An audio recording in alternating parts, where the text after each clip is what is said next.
تھی حارث صاحب بعد میں اٹھنا چاہیں لیکن ججز نے ان کو بٹھا دیا.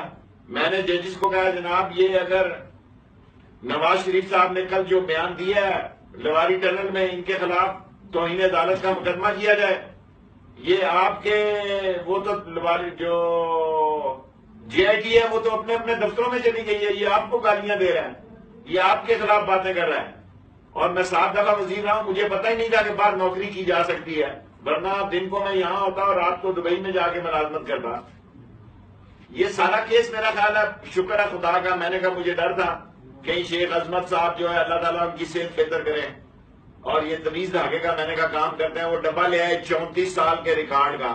میں نے ججز کو کہا میں نے 100 روپے چندہ ڈالا, اس میں ان کا گھر ہی نہیں پورا ہو رہا, سارے ملک کو لوٹ لیا ہے. سو ججز نے بڑا, میں کہا جی 100 روپے کا نوٹ شیخوں نے ڈالا ہے تاکہ ان کا گھر پورا ہو جائے, ہماری خیر ہے.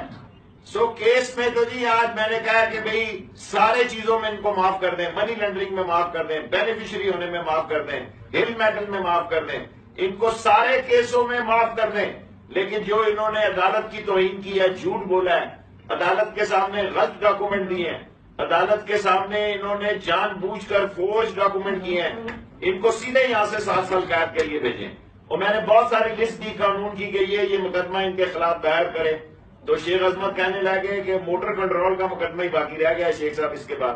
میں کہا سائز اور اوقات ان کی یہی تھی, کیونکہ انہوں نے کہا ہمارے خلاف کوئی موٹر سائیکل کا مقدمہ داخل کریں.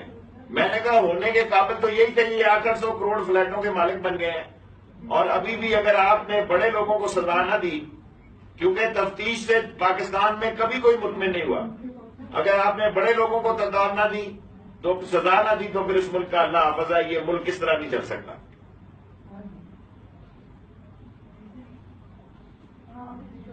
میری آواز آ رہی ہے آپ کو؟